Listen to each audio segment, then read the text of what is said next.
Hi, this is wake and watching my channel. तो भाई चालू करते हैं वापस से। अपना टॉपिक आता है कौन सा? बिजनेस स्टैटिक्स का। ठीक है, वो मैटर नहीं करता चाहे आप बीकॉम प्रोग्राम के स्टूडेंट हो चाहे बीकॉम ऑनर्स के स्टूडेंट हो। बस आपका जो सेमेस्टर है वो थर्ड, फोर्थ या फिर फिफ्थ में से होना चाहिए। आप आराम से ये सीरीज देख सकते हो। ठीक है भाई, आज चालू करने वाले चैप्टर नंबर 7वां, जिसका नाम है प्रोबेबिलिटी डिस्ट्रीब्यूशन। और चैप्टर शुरू करने से पहले अगर आप किसी भी सब्जेक्ट के, जरूरी नहीं है बिजनेस स्टैटिक्स के, किसी भी सब्जेक्ट के अगर आप नोट्स परचेज करना चाहते हो तो आप इस नंबर पे कांटेक्ट करके नोट्स परचेज कर सकते हो। जो भी मिनिमम अमाउंट होगा वो व्हाट्सएप पे पेमेंट करने के बाद आराम से आप नोट्स परचेज कर लोगे। Simple sir. तो चालू करते हैं सर। प्रोबेबिलिटी डिस्ट्रीब्यूशन होता क्या है? तो प्रोबेबिलिटी डिस्ट्रीब्यूशन क्या है सर? कुछ नहीं सर, ज्यादा कुछ नहीं है। जैसे आपने पहले फ्रीक्वेंसी डिस्ट्रीब्यूशन सीखा था ना, पहले वीडियो से ये मैंने चालू कर दिया था फ्रीक्वेंसी डिस्ट्रीब्यूशन सिखाना, सेम उसी तरीके से है। बस ये क्या है, एक मैथमेटिकल मॉडल है जिसके अंदर हम जो पहले फ्रीक्वेंसी डिस्ट्रीब्यूशन लेते थे, इस बार फ्रीक्वेंसी डिस्ट्रीब्यूशन की जगह हमें प्रोबेबिलिटी लेके चलनी है। मतलब मैं क्या कहना चाह रहा हूँ, याद होगा आपको बचपन में मैंने आपको सिखाया था फ्रीक्वेंसी डिस्ट्रीब्यूशन, है ना?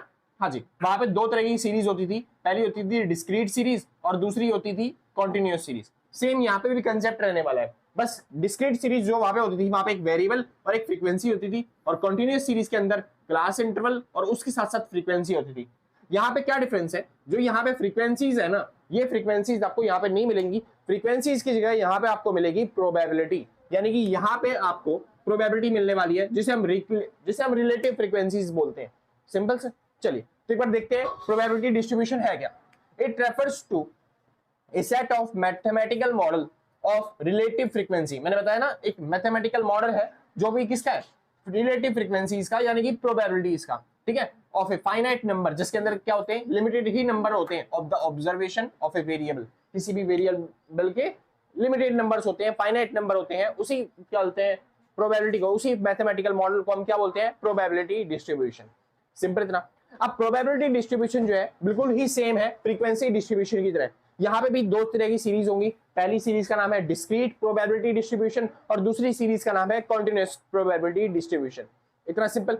अब जो डिस्क्रीट प्रोबेबिलिटी डिस्ट्रीब्यूशन है उसके अंदर फाइनाइट वैल्यू आती है, यानी कि जो फिक्स्ड वैल्यू होती है ना वो आती है, यानी कि नेगेटिव वैल्यू हो सकती है, पॉजिटिव वैल्यू हो सकती है, मगर एक फाइनाइट लिमिटेड नंबर्स में। जैसे कि एग्जांपल के तौर पे हमने एक डाइस रोल किया, डाइस रोल करने के बाद क्या क्या चीजें आ सकती हैं, तो 1 2 3 4 5 6 कुछ भी आ सकता है, तो फाइनाइट नंबर है, ये प्रोबेबिलिटी डिस्ट्रीब्यूशन बन गई। और वो भी कौन सी डिस्क्रीट सीरीज का एग्जांपल। सिंपल। ऐसी अगर आप क्या बोलते हैं, टॉस करते हो, टॉस करने के बाद क्या क्या आ सकता है, हेड आएगा या टेल आएगा। एक लिमिटेड नंबर है और फिक्स वैल्यू दे रखी है आपको, रैंडम वैल्यू, मतलब रैंडम वेरिएबल की तरह, क्या कह रहा हूं, फिक्स्ड वेरिएबल की तरह, है ना भाई? हाँ जी। तो इसे क्या बोलते हैं, डिस्क्रीट प्रोबेबिलिटी डिस्ट्रीब्यूशन। आसान। ठीक। इसके अलावा दूसरा होता है continuous probability distribution. Continuous probability distribution जो होता है ना, उसके अंदर एक वैरायटी ऑफ रेंज जो आपको दी जाती है, जिसके अंदर जैसे कि टेम्परेचर किसी सिटीज का, या फिर जो एथलीट होते हैं उनका वेट नापना हो गया, समझे? मतलब एक ऐसी चीज है जिसको आप पॉइंटों में नोट करते हो या फिर रेंज के हिसाब से समझाते हो, समझे? यहाँ पे एक फिक्स वैल्यू होती है, जैसे कि 1 आएगा, 2 आएगा, 6 आएगा, मतलब 5 आएगा, डाइस के अंदर ये फिक्स आना। कोई प्रोबेबिलिटी मतलब ऐसी नहीं होगी कोई वेरिएबल कि जहां पे पॉइंटों में आपका आंसर आ रहा है। डाइस रोल करने पे 5.5 थोड़ी ना आ सकता है। सिंपल ना? हाँ जी। लेकिन कंटीन्यूअस सीरीज होती है, उसके अंदर पॉइंट वाली वैल्यू भी, नेगेटिव वैल्यू भी, रेंज के अंदर वैल्यू जो भी होती है वो सारी दिखाई जाती है। जैसे सिटी का टेम्परेचर वो पॉइंटों में भी आ सकता है, 36.2 डिग्री सेल्सियस। सिंपल से इस तरीके से। और एथलीट का वेट भी पॉइंटों में आ सकता है। तो इस तरीके से ये एग्जांपल बनते हैं किसके, कंटीन्यूअस प्रोबेबिलिटी डिस्ट्रीब्यूशन के। बस दोनों में फर्क क्या है, यहाँ पे एक फिक्स्ड वेरिएबल होता है और प्रोबेबिलिटी के साथ साथ यहाँ पे कंटीन्यूअस सीरीज में एक क्लास इंटरवल होगा, एक रेंज दे रखी होगी, किसके साथ साथ, प्रोबेबिलिटी के साथ साथ। सिंपल ना? ठीक।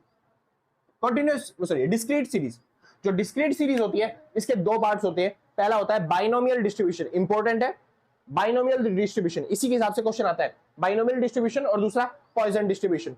बाइनोमियल डिस्ट्रीब्यूशन डिस्क्रीट सीरीज का एक पार्ट है। बस यहाँ पे जो क्या बोलते हैं, एक्सपेरिमेंट आप कर रहे हो, जो प्रोबेबिलिटी आप निकाल रहे हो, फ्रीक्वेंसी जो है आपकी, उनकी जो नंबर्स होंगे ना वो फिक्स्ड होंगे, मतलब कि लिमिटेड नंबर्स होंगे, यानी कि जो n होगा यहाँ पे, यानी नंबर ऑफ आउटकम्स होंगे वो लिमिटेड होंगे, यानी थोड़े से होंगे।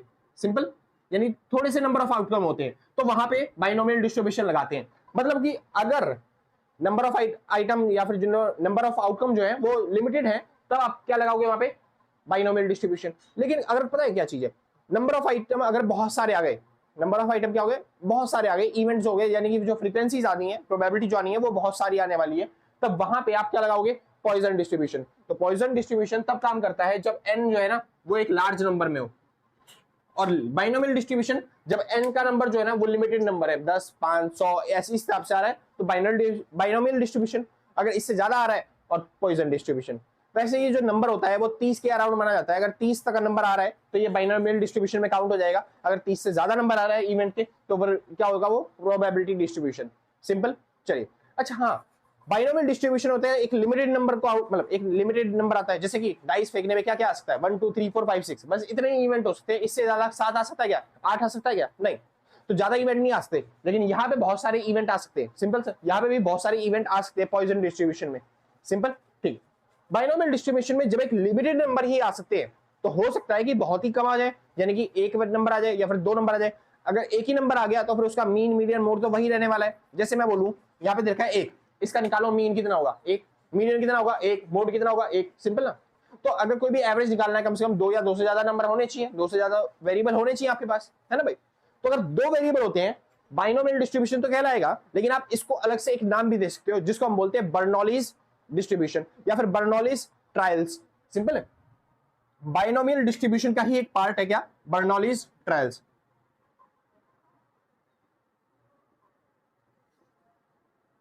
बस इसमें क्या है, n की वैल्यू जो होती है वो 2 होती है, यानी कि नंबर जो होते हैं वो कितने होते हैं, ट्रायल्स कितने होते हैं, 2 होते हैं। यहाँ पे लिमिटेड ट्रायल्स है, मतलब कि 10 15 हो सकते हैं, लेकिन यहाँ पे अगर 2 ही ट्रायल है तो करेंगे बाइनोमियल डिस्ट्रीब्यूशन की तरह, लेकिन उसको बोल देते हैं कई बार बर्नौलीज ट्रायल्स। सिंपल, कोई दिक्कत तो नहीं ना, ठीक। तो याद रखना बर्नौलीज ट्रायल और कुछ नहीं है, बाइनोमियल डिस्ट्रीब्यूशन का ही एक पार्ट है और कुछ ज्यादा एक्स्ट्रा नहीं है। आगे चलते हैं सर, बात आती है पॉइजन डिस्ट्रीब्यूशन। अब ये पॉइजन डिस्ट्रीब्यूशन वहां पे होता है जहां पे नंबर ऑफ ट्रायल्स क्या होते हैं, ज्यादा होते हैं। इसके अलावा जो नॉर्मल डिस्ट्रीब्यूशन है, ये किसका पार्ट है, ये पार्ट है कॉन्टिन्यूस सीरीज का। और कॉन्टिन्यूस सीरीज में जो वेरिएबल होते हैं वो रेंज के अंदर आते हैं। इस वजह से जो नॉर्मल डिस्ट्रीब्यूशन है यहाँ पे रेंज ऑफ वैरायटीज ऑफ आपको एक्सपेरिमेंट्स मिलेंगे या फिर बहुत सारी रेंज में आपको डाटा मिलेंगे, तो वहां पे यूज होने वाला है कौन सा, नॉर्मल डिस्ट्रीब्यूशन। सिंपल है ना, बस कंसेप्ट आपको याद रखना है, हमको सीखना है बस खाली 3 चीजें, बाइनोमियल डिस्ट्रीब्यूशन, पॉइजन डिस्ट्रीब्यूशन और नॉर्मल डिस्ट्रीब्यूशन। बस याद रखना, नॉर्मल डिस्ट्रीब्यूशन के केस में जो आपका डाटा होगा वो कंटिन्यूस सीरीज वाला होगा, पॉइजन डिस्ट्रीब्यूशन में आपको डिस्क्रीट सीरीज मिलेगी और बाइनोमियल डिस्ट्रीब्यूशन में भी आपको डिस्क्रीट सीरीज मिलेगी। सिंपल इतना, बस यहाँ पे नंबर ऑफ ट्रायल्स होंगे वो लिमिटेड होंगे, यहाँ पे नंबर ऑफ ट्रायल्स क्या होंगे, ज्यादा होंगे थोड़े से लिमिटेड से। सिंपल, कोई दिक्कत नहीं ना, बस खत्म। चालू करते हैं सर, सबसे पहले टॉपिक आता है बाइनोमियल डिस्ट्रीब्यूशन। थोड़े कंसेप्ट समझते हैं, थोड़े फॉर्मूले सीखते हैं, बाइनोमियल डिस्ट्रीब्यूशन होता क्या है, उसके बाद हम न्यूमेरिकल करेंगे, ठीक है भाई। चलिए, बात आती है बाइनोमियल डिस्ट्रीब्यूशन की। बाइनोमियल डिस्ट्रीब्यूशन है क्या, तो इसके अंदर कुछ फीचर्स हैं इसके बाइनोमियल डिस्ट्रीब्यूशन के, जैसे कि लिमिटेड नंबर ऑफ ट्रायल्स, यानी कि यहाँ पे क्या होंगे, फिक्स नंबर ऑफ ट्रायल्स होंगे, ज्यादा ट्रायल्स नहीं होंगे, यानी कि ज्यादा फ्रीक्वेंसीज नहीं आएंगी यहाँ पे, ठीक है, बता चुका हूं पहले। ईच ट्रायल हैड मतलब each trial in homogeneous condition, हर एक ट्रायल जो होगा होमोजीनियस कंडीशन से होकर गुजरेगा। जैसे मैंने बोला एक डाइस फेंकने पे क्या आएगा, 1 2 3 4 5 6 आ सकता है, यानी जो 1 आ रहा है ना वो भी उसी तरीके से आया है, सेम जिस तरीके से 2 आ सकता है वो भी उसी तरीके से आया जो जिस तरीके से 3 आ सकता है, यानी कुछ नए इवेंट नहीं होने वाले, कोई और अलग कंडीशन हम यूज नहीं करने वाले उसके अंदर। सिंपल। अब ऐसा नहीं है कि मैं एक डाइस रोल कर रहा हूं तो वहां पे 1 आ गया, लेकिन दूसरा 2 आने की जो प्रोबेबिलिटी है या फिर उसके अंदर हेड आने की जो प्रोबेबिलिटी है वो कैलकुलेट करने के लिए बोल देगा, नहीं जी, क्योंकि हेड आने जो होता है वो अलग इवेंट पे डिपेंड करता है। अलग इवेंट क्या, अगर आप कॉइन वॉइन टॉस कर रहे हो तब आएगा भाई, मतलब कि आप डाइस रोल करने पे हेड थोड़ी ना आ सकता है। तो इस वजह से होमोजीनियस कंडीशन अगर आप यूज करोगे तभी वो क्या बोलते हैं ईच ट्रायल्स हो पाएंगे, वरना नहीं हो पाएंगे। आगे चलते हैं, आउटकम्स। बस ये एक कंसेप्ट समझने वाला है। जो बाकी फ्रीक्वेंसी डिस्ट्रीब्यूशन था वहां पे हम निकाल लेते थे किसी भी तरीके से जो भी आउटकम आपको लगता था, जैसे यहाँ पे भी निकालेंगे। आप एक डाइस रोल कर रहे हो, वहां पे 1 आने की प्रोबेबिलिटी, 2 आने की, 3 4 5 6 आने की प्रोबेबिलिटी आपको निकालनी पड़ेगी। यहाँ पे सबकी प्रोबेबिलिटी क्या होती है, 1/6, आपको पता है। लेकिन यहाँ पे जो है ना, यहाँ पे प्रोबेबिलिटी जो हमें निकालनी है वो निकालनी है सक्सेस और फेलियर के बेस पे। किसके बेस पे, सक्सेस और फेलियर। यानी जब भी हम प्रोबेबिलिटी निकालेंगे तो हम निकालेंगे प्रोबेबिलिटी किसकी, 1 आने की, 2 आने की, नहीं, हम निकालेंगे 1 आने 2 आने की प्रोबेबिलिटी, लेकिन वो जो निकालेंगे किसके बेसिस पे निकालेंगे, सक्सेस और फेलियर होने के बेसिस पे। सिंपल है ना। यानी कि अगर मैं बोल रहा हूं कि 1 आने की प्रोबेबिलिटी बताओ, तो मैं बोलूंगा कि सक्सेस कब मिलेगी मेरे को, जब यहाँ पे 1 आएगा। और 1 आने की प्रोबेबिलिटी क्या होगी, वो कैसे कैलकुलेट करूंगा, सक्सेस होने की प्रोबेबिलिटी से। यानी कि 1 आने की प्रोबेबिलिटी 1/6 है, तो सक्सेस होने की प्रोबेबिलिटी क्या होगी, 1/6। सेम इसी तरीके से फेलियर की प्रोबेबिलिटी देखी जाए तो कुछ भी और आ गया इसके अलावा तो क्या हो जाएगा, फेलियर। और फेलियर मतलब क्या हो गया, प्रोबेबिलिटी क्या होगी, बाकी कुछ भी आ गया, यानी कि 5/6। तो यहाँ पे प्रोबेबिलिटी हो गई 5/6। मैं ये नहीं कह रहा 2 आने की, 3 आने की प्रोबेबिलिटी 5, मतलब 2 3 4 5 6 आने की प्रोबेबिलिटी 5/6 होगी, हाँ हो गई उसकी प्रोबेबिलिटी, लेकिन वो कैलकुलेट कैसे होंगी, फेलियर और सक्सेस के बेसिस पे। यानी यहाँ पे जितना भी टॉपिक मैं समझाऊंगा, जितने भी क्वेश्चन हम करेंगे, वो ऐसे नहीं करेंगे 2 आने की प्रोबेबिलिटी बताओ, 4 आने की प्रोबेबिलिटी बताओ, या फिर 5 आने की प्रोबेबिलिटी बताओ, करेंगे ऐसे ही। लेकिन इसको मैं ऐसे बोलूंगा कि सक्सेस होने की प्रोबेबिलिटी बताओ। अगर क्वेश्चन वाला बोल रहा है कि 5 आने की प्रोबेबिलिटी बताओ, तो मैं बोलूंगा सक्सेस कब मिलेगी, जब 5 आएगा। तो हमें जो निकालना है 5 आने की प्रोबेबिलिटी नहीं, हमें निकालना है सक्सेस होने की प्रोबेबिलिटी। सिंपल इतना। तो दो आउटकम होते हैं बस यहाँ पे, या तो सक्सेस होगा या फिर फेलियर। अगर जो इवेंट हमको चाहिए वो हुआ तो सक्सेस, जो हमको इवेंट हमको नहीं चाहिए वो नहीं हुआ तो फेलियर। सिंपल। और आपको पता है प्रोबेबिलिटी पहले से, यानी किसी भी इवेंट के प्रोबेबिलिटी के होने की, और दूसरी चीज किसी भी इवेंट के ना होने की जो प्रोबेबिलिटी होती है उसका सम क्या होता है, 1 होता है। यानी कि सक्सेस की प्रोबेबिलिटी प्लस में फेलियर की प्रोबेबिलिटी का जोड़ कितना होना चाहिए, 1। सक्सेस को हम किससे डिनोट करते हैं, P से, और फेलियर को किससे डिनोट करते हैं, Q से। तो दोनों का सम कितना होना चाहिए, 1। तो यहाँ पे अगर आप Q निकालना चाहते हो तो कैसे निकलेगा, 1 माइनस में P करके, क्योंकि फेलियर की प्रोबेबिलिटी कैसे निकालनी है, एक में से बस प्रोबेबिलिटी माइनस कर दो, किसकी, फेलियर की, खत्म काम। आगे चलते हैं भाई। बात आती है आउटकम्स आर म्यूचुअली एक्सक्लूसिव। ये आपको पता है पहले से, जो आउटकम्स होंगे वो म्यूचुअली एक्सक्लूसिव होंगे, एक दूसरे के अंदर कोई भी कॉमन चीजें नहीं होंगी। ठीक है भाई, आगे चलते हैं। बात आती है मीन, वेरिएंस और क्या बोलते हैं, आपको बाकी चीजें निकालनी है, म्यू3 म्यू4 इस तरीके से। अब ये क्या चीजें हैं समझिए कैसे निकालेंगे। मैंने आपको बताया यहाँ पे हमको क्या करना है। देखो आपने पिछला चैप्टर प्रोबेबिलिटी वाला किया है, आपने पिछला चैप्टर प्रोबेबिलिटी वाला कर लिया, तो एक डाइस रोल करने पे क्या क्या आ सकता है, 1 2 3 4 5 6। अब इस पे बोलेगा आपको निकालना है मीन। क्या निकालना है, मीन, मतलब मीन, मीडियन मोड, वेरिएंस निकालना है। लेकिन भैया मीन मीडियन मोड निकालने के लिए मान लेते हैं ये एक्स है, तो फ्रीक्वेंसीज तो होनी चाहिए ना, तभी तो मीन मीडियन मोड निकालेंगे।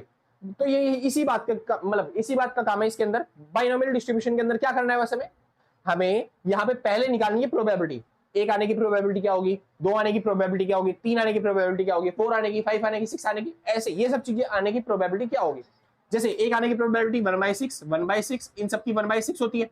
तो आपको ये फ्रीक्वेंसी मिल गई एक तरीके से कि आपकी फ्रीक्वेंसी कितनी है, 1/6। सिंपल, ये फ्रीक्वेंसी आ गई, ये आपके पास क्या आ गई, वेरिएबल है ना भाई। तो ये प्रोबेबिलिटी है ना, जो फ्रीक्वेंसी है वही उसी का काम करे, मतलब प्रोबेबिलिटी जो है उसी का काम करेगी कौन, फ्रीक्वेंसीज। तो सीधी बात, आपको प्रोबेबिलिटी मिल गई। अब आप आराम से मीन, मीडियन, मोड जो भी चीजें आपको निकालनी है वो निकाल सकते हो। मतलब इस चैप्टर के अंदर में क्या करना है, पहले हमें प्रोबेबिलिटी कैलकुलेट करनी है किसी भी इवेंट के होने की, और जैसी प्रोबेबिलिटी कैलकुलेट हो जाएगी उसके बाद हमें कैलकुलेट करना है मीन, मीडियन और मोड। इतना सिंपल। पिछले चैप्टर में हमने सीखा मीन, मतलब पहले दूसरे तीसरे चैप्टर में हमने सीखा मीन, मीडियन, मोड कैसे निकलता है। उसके बाद जो लास्ट चैप्टर था उसमें हमने सीखा कि मतलब कि प्रोबेबिलिटी कैसे निकालते हैं। अब बस दोनों को कंबाइन करना है, पहले हमें हर इवेंट की प्रोबेबिलिटी निकालनी है और उसके बाद हमें निकालना है मीन, मीडियन, मोड, म्यू3 म्यू4 मूवमेंट्स निकालने हैं आपके सारे के सारे। सिंपल इतना, बस बस। तो चालू करते हैं फटाफट से अपने क्वेश्चन। ये आपके कंसेप्ट हो गए तैयार, फटाफट से फॉर्मूला याद कर लो भाई। इसका फॉर्मूला होता है मीन का NP, और इसका फॉर्मूला होता है NPQ, इसका फॉर्मूला होता है म्यू3 का NPQ, Q माइनस में P, और ये हो गया म्यू4 का फॉर्मूला। सबसे इंपॉर्टेंट जो फॉर्मूला है वो इसका है प्रोबेबिलिटी का। जब आप बाइनोमियल डिस्ट्रीब्यूशन के अंदर प्रोबेबिलिटी निकालना चाहते हो तो आपको ये फॉर्मूला लगाना पड़ेगा, NCR P की पावर R Q की पावर N माइनस में R। सिंपल, ये फॉर्मूला आपको लगाना पड़ेगा जब आप बाइनोमियल डिस्ट्रीब्यूशन के थ्रू आप निकालने वाले हो। हाँ, लेकिन एक चीज है, अगर आप NCR का फॉर्मूला नहीं जानते तो भाई ये फॉर्मूला आपको याद करना पड़ेगा, पहले समझा चुका हूं, n फैक्टोरियल अपॉन में r फैक्टोरियल, ब्रैकेट में n माइनस में r फैक्टोरियल, खत्म काम। सिंपल। हाँ जी, बस इसकी हेल्प से, बस ये खाली ये गिने चुने फॉर्मूले हैं जिसकी हेल्प से आप सारे क्वेश्चन कर सकते हो। ये 3-4 फॉर्मूले हैं मीन, मीडियन, मोड निकालने के लिए, और बस एक ये फॉर्मूला है बाइनोमियल डिस्ट्रीब्यूशन से प्रोबेबिलिटी निकालने का। बस आपको प्रोबेबिलिटी निकालनी है और उसके बाद वही मीन, मीडियन, मोड निकालना चालू कर देना है। सिंपल है। चलिए भाई चालू करते हैं, फटाफट से आते हैं पहले क्वेश्चन पे।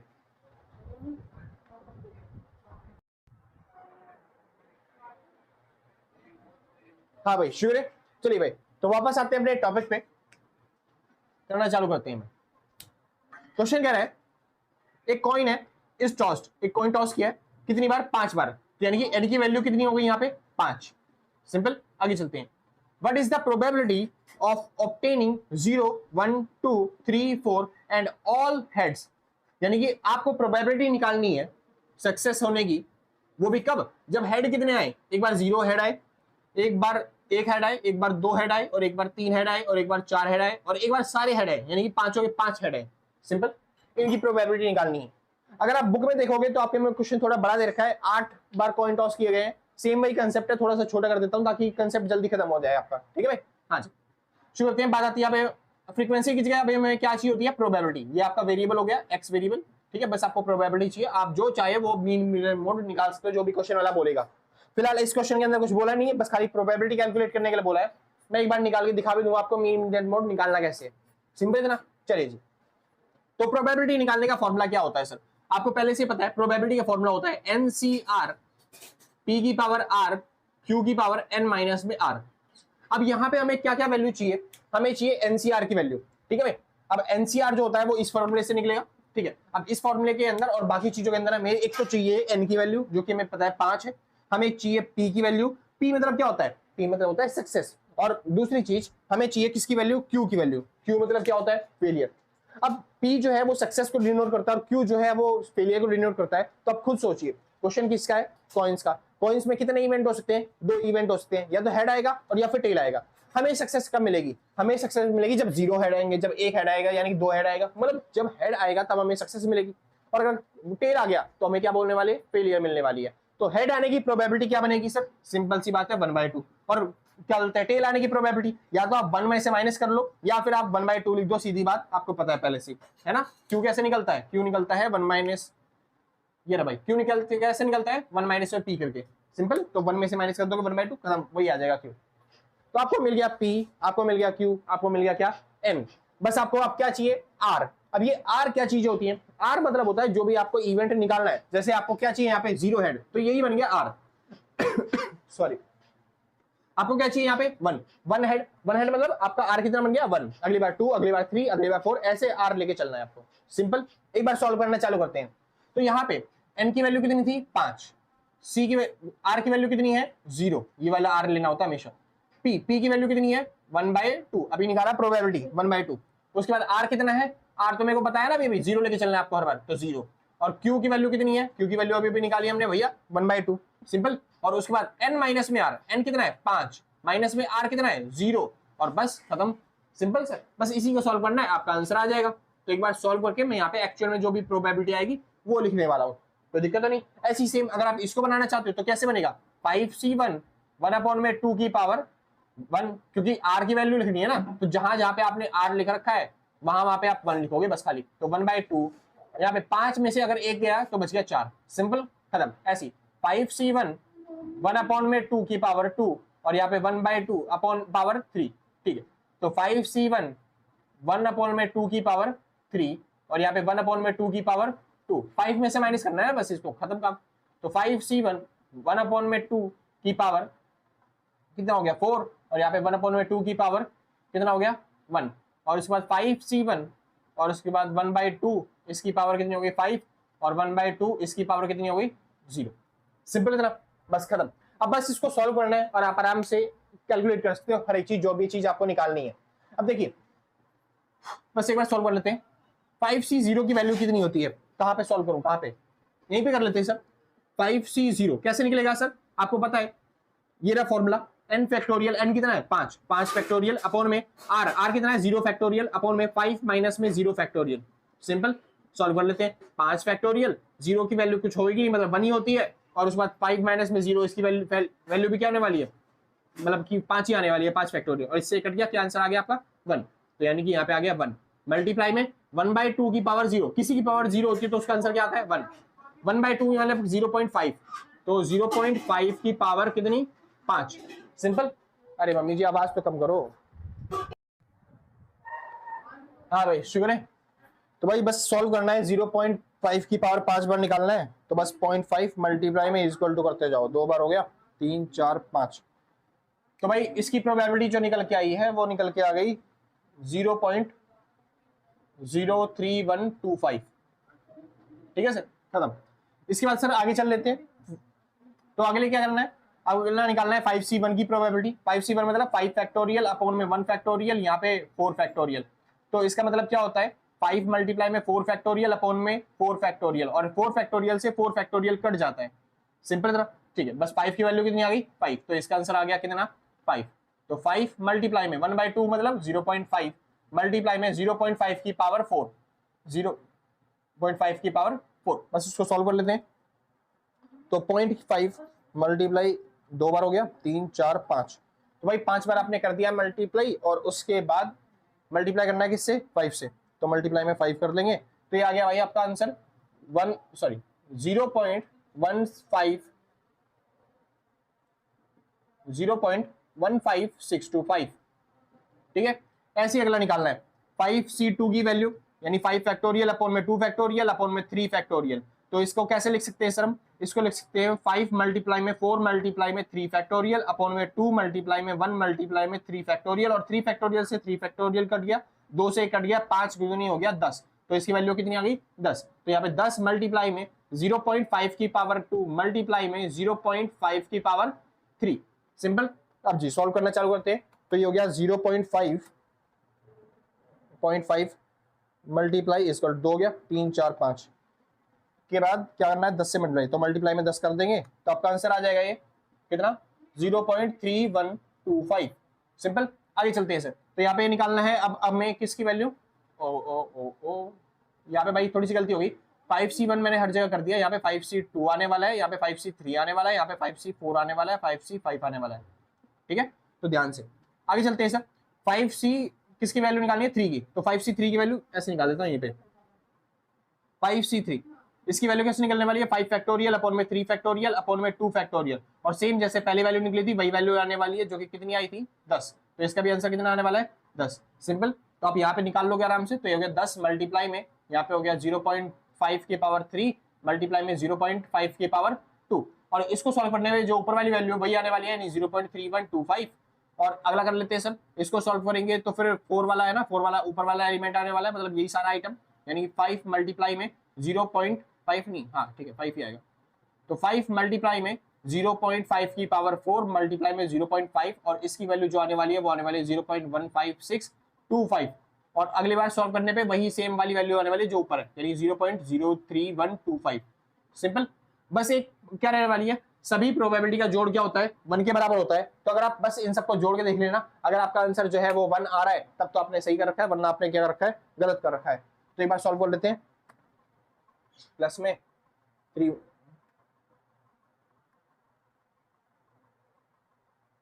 प्लस में 0.15625 प्लस में 0.15625 प्लस में 0.03125 प्लस में 0.03125। हाँ भाई, तो आपका परफेक्ट बना रहा है, तो इसकी अगर प्रोबेबिलिटी बना रही है तो फिर आपका आंसर पूरा सही है, क्योंकि प्रोबेबिलिटी सारी प्रोबेबिलिटी का सम क्या होता है 1 के बराबर होता है, इतना सिंपल ना। हाँ जी, तो इस वजह से आपको इनका प्रोबेबिलिटी का सम लेने की जरूरत नहीं होती, क्योंकि फ्रीक्वेंसी जो होती है जो हम इसी को मानते हैं उसका सम कितना है 1 ही आ गया अपने आप, सिंपल ना। ठीक, चलिए जी आगे चले। हाँ जी, तो उसने बोला था हमें क्या निकालने के लिए, उसने बोला था कि प्रोबेबिलिटी निकालनी है, what is the probability of obtaining 0 1 2 3 4 5 all heads, यानी सारे हेड, मतलब इन सब की प्रोबेबिलिटी निकालनी थी बस खाली क्वेश्चन वाले के हिसाब से, तो हमने सब चीज निकाल दी है, बस इतना सा क्वेश्चन करना था और इतने पे क्वेश्चन आपका क्या हो गया खत्म।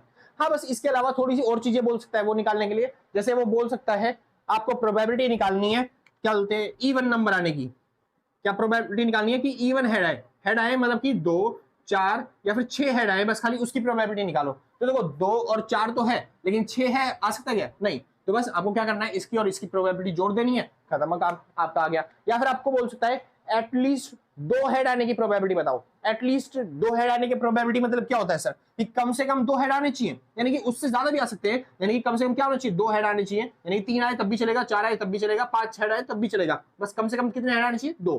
क्या एक हेड आ जाए चलेगा नहीं, 0 हेड आए तब चलेगा नहीं, कम से कम एटलीस्ट होता है कम से कम, यानी इससे ऊपर वाली वैल्यू सारी ले सकते हो।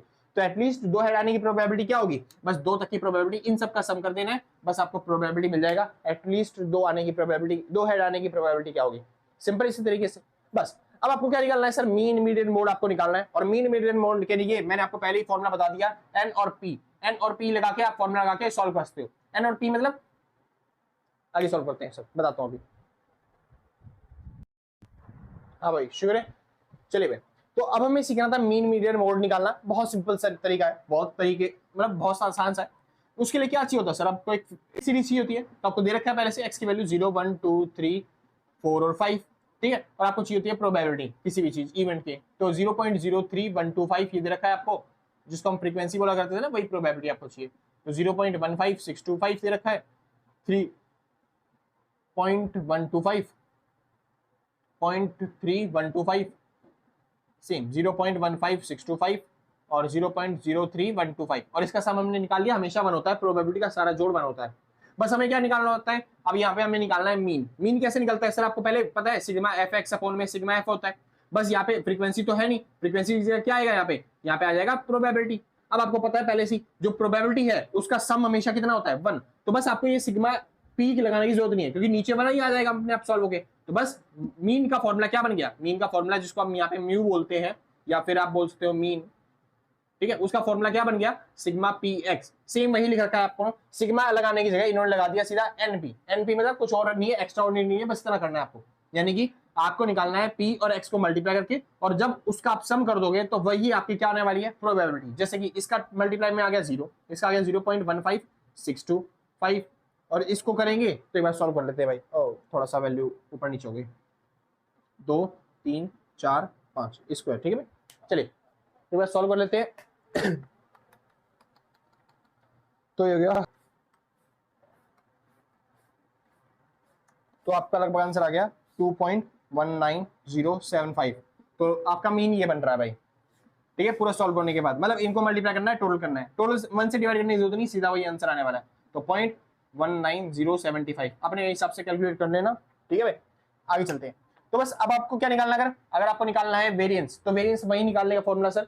पहले आप क्या करोगे, शॉर्टकट मेथड का यूज करके, या फिर कोई डेविएशन निकालोगे कि इनके अंदर कितने डिफरेंस है, ठीक है सर। मतलब dx निकालोगे, फिर उसके बाद dx स्क्वायर करोगे, उसके बाद आपको वही वेरिएंस जो आपने पहले निकालना सीखा ना फ्रीक्वेंसी डिस्ट्रीब्यूशन की तरह, सेम वैसे ही करना है। बस यहाँ पे प्रोबेबिलिटी लेनी है फ्रीक्वेंसी की जगह। सारा कंसेप्ट वही रहने वाला है जैसे आप पहले सीख के आए थे, ठीक है सर।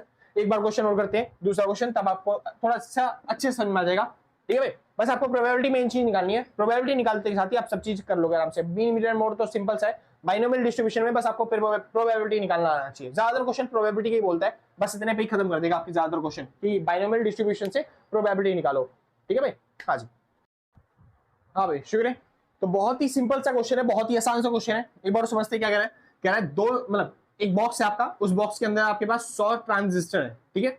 उसमें से आपने देखा कि 20 जो है ना वो खराब है, और बाकी जो 80 है वो सही है, ठीक है। उन्हीं 100 में से 20 खराब है और 80 क्या है, सही है। तो आपने क्या किया, आपने 10 सिलेक्ट किए रैंडमली, आपने 10 निकाले, मतलब n का मतलब क्या हो गया 10। आप कितने बार निकालने वाले हो, 10 निकालने वाले हो ट्रांजिस्टर, ठीक है भाई। तो उसमें से 20 खराब है और 10 सही है। अच्छा खराब, उसने बोला है हमको निकालना है सारे के सारे खराब, मतलब 10 के 10 खराब है, उसकी प्रोबेबिलिटी क्या होगी। तो देखो हम अपना इवेंट देख रहे हैं कि 10 के 10 खराब आना चाहिए, यानी सक्सेस होने की प्रोबेबिलिटी क्या होगी, जब सामान क्या आएगा आपका खराब आएगा। तो खराब निकलने की प्रोबेबिलिटी क्या हो सकती है सर, उसको हम बोलते हैं पी, क्योंकि सक्सेस तभी होगा ना भाई। सक्सेस क्या होगा, पी को नहीं नोट करेगा, और खराब होने के वाले पे हम जीतेंगे। तो बस प्रोबेबिलिटी सक्सेस की हमारी क्या होगी, पी की प्रोबेबिलिटी, खराब होने की प्रोबेबिलिटी क्या होगी। तो 100 ट्रांजिस्टर है, उसमें से 20 जो है वो क्या होंगे, खराब, यानी प्रोबेबिलिटी हो गई 20/100। 100 में से 20 ट्रांजिस्टर खराब है, ये प्रोबेबिलिटी आ गई, यानी कि हो गया 1/5। अच्छा वहीं पे क्यू की प्रोबेबिलिटी क्या होगी, या तो 1 में से माइनस कर दो 1/5 को, या फिर आप सीधा देख लो क्यू मतलब क्या होता है, जो खराब नहीं है, यानी जो सही वाले ट्रांजिस्टर उनकी बात हो रही है। तो सही कितने हैं, जो 20 के अलावा है, यानी कि बाकी 80। तो 80/100 ये सही वाले हैं, तो यानी कि 4/5 जो हो गया आपका, वो क्यू की वैल्यू आ गई। तो आपको किसकी वैल्यू पता चल गई, आपको वैल्यू पता चल गई एन की, आपको वैल्यू पता चल गई पी और क्यू की। बस अगर आपको प्रोबेबिलिटी निकालने के लिए जो कह रहा है 10 डिफेक्टिव आइटम्स की, बस आपको क्या चाहिए, आर। आर मतलब क्या होता है, जो भी आपको इवेंट दे रखा है, यहाँ पे आपको क्या चाहिए, 10 डिफेक्टिव चाहिए। सिंपल, यही आपके लिए हो गया आर। आगे चलते हैं सर, समझिए ध्यान से। तो मैं निकाल रहा हूं पहला question, all 10 are defective. All 10 are defective मतलब आर की वैल्यू क्या है, हमें इवेंट क्या चाहिए कि सारे के सारे 10 के 10 क्या होने चाहिए, डिफेक्टिव होने चाहिए, ये वाले होने चाहिए। तो कैसे निकालेंगे सर, वही फॉर्मूला प्रोबेबिलिटी निकालने का। क्या फॉर्मूला है, एनसीआर, पी की पावर आर, क्यू की पावर एन माइनस में आर। सॉल्व कर लेते हैं। एन की वैल्यू कितनी है हमारे पास, हाँ जी एन की वैल्यू 10 है, हमने 10 इवेंट करें, उसमें से आर हमें क्या चाहिए, 10 के 10 चाहिए जो कि खराब आए, सिंपल। और उसके बाद हमें चाहिए पी की वैल्यू, पी की वैल्यू कितनी है 1/5, और इसकी पावर कितनी है, आर की वैल्यू 10। उसके बाद सॉल्व कर लेते हैं क्यू, क्यू की वैल्यू कितनी है 4/5, और इसकी पावर कितनी होने वाली है, आर कितना है, चलते आर है कितना था आर, हाँ आर था 10, सिंपल। तो बस एन मतलब कि एन कितना था 10, तो 10 में से 10 गए, तो यहाँ पे आ गया 0। बस इसको सॉल्व कर लेते हैं। इसकी वैल्यू क्या होगी 10 फैक्टोरियल अपॉन में 10 फैक्टोरियल अपॉन में 0 फैक्टोरियल, ठीक है भाई। और इसकी वैल्यू हो गई चलते हैं 1/5 की पावर 10, यहाँ पे मल्टीप्लाई में 4 अपॉन में इसकी वैल्यू तो 0 हो गई, और किसी की पावर 0 होती है तो फिर उसका आंसर क्या आता है 0, सॉरी 0 नहीं आता 1 आता है, ठीक है भाई। किसी की पावर 0 होती है तो आंसर क्या आता है 1, तो यहाँ पे 10 में से 10 गया 0 आ गया, पावर 0 हो गई तो इसका आंसर आ गया 1। चलिए सॉल्व कर लेते हैं। तो 10 अपॉन में 10 फैक्टोरियल और ये आपस में कट गए तो इसके वैल्यू क्या आ गई 1, मल्टीप्लाई में यहाँ पे 1 अपॉन में 50 की पावर कितनी दे रखी है 5 की पावर 10 और मल्टीप्लाई में 1, तो सीधा आंसर आ गया आपका 1 अपॉन में 5 की पावर 10, खत्म काम। सिंपल सर, इस तरीके से आपको क्वेश्चन सॉल्व करना था और हो गया सॉल्व। एक बार और सॉल्व करते हैं। दूसरी चीज क्या है निकालने के लिए, ऑल 10 आर गुड, सारे के सारे 10 क्या हो सही हो, सारे के सारे 10 क्या हो सही हो, तो ऑल 10 आर गुड, सारे के सारे सही हो, उसकी प्रोबेबिलिटी क्या है, यानी कि हमारे फेल होने की प्रोबेबिलिटी की बात कर रहे हैं। सिंपल ना, यानी कि हमारे एक भी जो है खराब वाली ना आए, मतलब एक भी वैल्यू खराब ना आए, एक भी आइटम खराब ना आए, यानी कि आर की वैल्यू यहाँ पे क्या रहने वाली है 0। पिछली बार हम चाह रहे थे कि आर यानी कि जो खराब है वो सारे के सारे खराब हो, तो आर की वैल्यू क्या थी 10, डिफेक्टिव को हम मान देते हैं ना सक्सेस, तो आर की वैल्यू क्या थी 10। इस बार हम चाह रहे हैं एक भी खराब ना आए, यानी कि आर की वैल्यू क्या हो जाएगी 0। बस अब सॉल्व करना चालू करो। तो आपको फॉर्मूला करना है इसका, एन की वैल्यू कितनी है हमारे पास, एन की वैल्यू है भाई 10 सी की पावर 0, और यहाँ पे आ गया मल्टीप्लाई में पी कितना है, पी की पावर आर कितना था 0, और पिछली बार 10 था ना इसलिए, और क्यू की पावर कितनी हो जाएगी 10 माइनस में 0। चलिए जी सॉल्व कर लेते हैं इसको सॉल्व करने पे आ गया 10 फैक्टोरियल अपॉन में 0 फैक्टोरियल, और मल्टीप्लाई में कितना हो गया 10 फैक्टोरियल, सिंपल। और इससे कट के बना होने वाला है, मल्टीप्लाई में p की वैल्यू 0 दे रखी है, किसी की पावर 0 तो आंसर 0 ही होता है, बस आपको q की वैल्यू लिखिए, q की वैल्यू कितनी है 10, तो q कितना है, q की वैल्यू है 4/5, 4/5 यही है ना q की वैल्यू, हाँ जी 4/5। बस इसको सॉल्व करना है, तो इसके कट के बना गया तो ये हो गया 4 की पावर 10 अपॉन में 5 की पावर 10, सिंपल सर। तो सारे जो है आइटम्स सही आए, गुड आए, तो उसकी प्रोबेबिलिटी कितनी है 4 की पावर 10 और 5 की पावर 10, सिंपल सर। यहाँ पे खत्म हो गया आपका। अच्छा इसको अगर सॉल्व करना चाहो तो आप सॉल्व कर सकते हो पहले तो ये हो जाएगा कितना 0.8 की पावर 10 हो जाएगा, ठीक है भाई। बस इसको सॉल्व कर लोगे तो आपका आंसर आ जाएगा, मतलब 0.8 को 10 में मल्टीप्लाई करना है, बस खत्म काम, ठीक है भाई। तो यहाँ पे हो गया आपके बाइनोमियल डिस्ट्रीब्यूशन खत्म, उसकी प्रोबेबिलिटी आपने निकाल ली। मीन मीडियन मोड निकालने का क्वेश्चन नहीं आता, पास्ट ईयर्स के क्वेश्चन देखूंगा, अगर उसमें दे रखा होगा तो करवा दूंगा सॉल्व, वरना कोई बात नहीं, ठीक है भाई। चलिए तो अब चालू करते हैं भाई पॉइजन डिस्ट्रीब्यूशन के बारे में समझना, ठीक है। बस एक बार नोट कर लो जिसको नोट करना है, फिर आगे चलते हैं। हाँ भाई शुरू है, चलो करते हैं, फिर वापस आते हैं अपने टॉपिक पे। नाम आता है कौन सा, पॉइजन डिस्ट्रीब्यूशन। अब ये पॉइजन डिस्ट्रीब्यूशन क्या है आपको पहले ही समझा चुका हूँ सर, पॉइजन डिस्ट्रीब्यूशन बस यहाँ पे जो नंबर ऑफ इवेंट्स होंगे वो थोड़े से ज्यादा होंगे, बस यही डिफरेंस है उसमें और इसमें, बाकी टॉपिक समझते हैं एक बार। तो पॉइजन डिस्ट्रीब्यूशन जो होंगे यहाँ पे सारे के सारे जो इवेंट होंगे म्यूचुअली एक्सक्लूसिव होंगे, क्योंकि यहाँ पे क्या होता है इवेंट इंडिपेंडेंट होते हैं। यहाँ पे केवल एक ही कैरेक्टर होता है बस, ज्यादा से ज्यादा। हाँ ये समझने वाली बात है भाई, एक ही कैरेक्टर होता है, यानी कि लैम्डा। लैम्डा मतलब क्या होता है मीन, यानी कि जो पॉइजन डिस्ट्रीब्यूशन है ना यहाँ पे केवल एक ही कैरेक्टर मेन है, क्या लैम्डा, यानी कि मीन। अगर आप मीन निकालना चाहते हो आप लैम्डा निकाल दो, वही मीन रहेगा। वेरिएंस निकालना चाहते हो लैम्डा निकाल दो, वही वेरिएंस रहेगा। म्यू3 निकालना चाहते हो मूवमेंट 3, तो फिर आप लैम्डा ही निकाल दो, वही आपका क्या रहने वाला है वेरिएंस, मतलब लैम्डा 3 मूवमेंट 3 रहने वाला है, सिंपल। हाँ जी यहाँ पे फॉर्मूला लिखे हुए हैं सब, आप देख लो। मीन का फॉर्मूला एनपी तो होता है, लेकिन क्या निकालना है बस खाली मीन, मतलब लैम्डा। जैसे आप लैम्डा निकालोगे एन और पी को मल्टीप्लाई करके आपको क्या निकल जाएगा मीन, सेम। यानी कि यहाँ पे भी आप एन और पी को मल्टीप्लाई करके लैम्डा निकालो, वही आपका क्या होगा वेरिएंस। स्टैंडर्ड डेविएशन निकालना होता है बस खाली, तो क्या करना होता है बस चलते हैं, जो वेरिएंस होता है उसका रूट निकालना होता है, सॉरी हाँ वही स्टैंडर्ड डेविएशन कैसे निकलता है वेरिएंस का रूट निकाल के, और वेरिएंस कैसे निकला था एन और पी को मल्टीप्लाई करके, यानी लैम्डा। लैम्डा का बस रूट निकाल दो, आपका क्या जाएगा स्टैंडर्ड डेविएशन। म्यू3 निकालना चाहते हो म्यू2 निकालना चाहते हो, बस आपको क्या करना है लैम्डा ही निकालना है। लैम्डा निकालते साथ ही आपका म्यू3 म्यू2 आ जाएगा। बस जो फॉर्मूला याद करने वाली बात है वो है म्यू4 का। म्यू4 का फॉर्मूला क्या होता है लैम्डा प्लस में 3 लैम्डा स्क्वायर।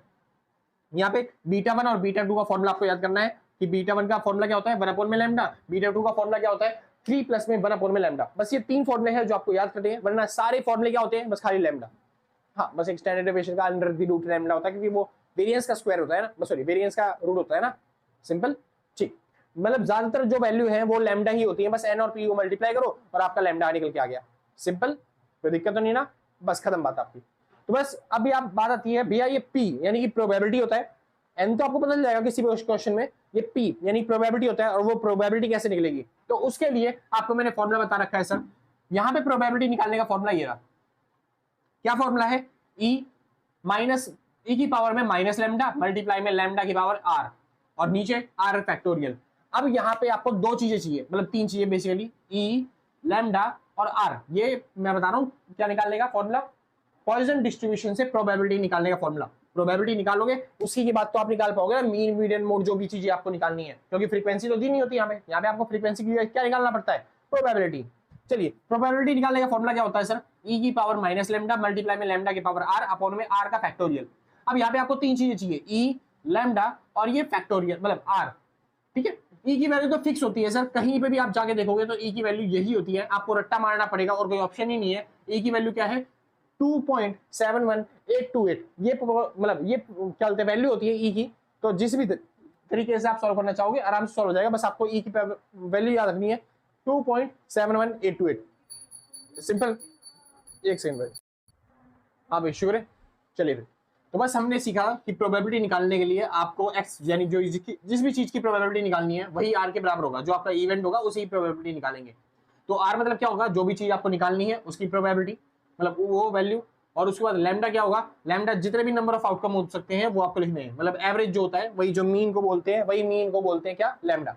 चलिए ई की वैल्यू आपको दे ही रखी है पहले से, फटाफट से सॉल्व करते हैं और प्रोबेबिलिटी निकालना चालू करते हैं भाई पॉजिटिव डिस्ट्रीब्यूशन की हेल्प से। क्या रहा है, the average number of customer arriving at the checkout counter of the store is 3 customer per hour, यानी आपने को एवरेज दे रखा है, एवरेज मतलब बताया था ना भाई, एवरेज मतलब क्या होता है, मीन मीडियन मोड, भाई तो कितना है ये एनपी के बराबर, यानी कि कितना दे रखा है आपको 3, तो एवरेज मतलब होता है लैम्डा, और लैम्डा मतलब कितना दे रखा है आपको 3, बस खत्म, यही चीज मेन थी और आपने निकाल लिया, सिंपल। ई की वैल्यू क्योंकि आपको दे रखी है, बस आपको क्या चाहिए आर, आर मतलब क्या होता है, जो भी चीज आपको निकालने के लिए बोले उसी को आर बोलना है।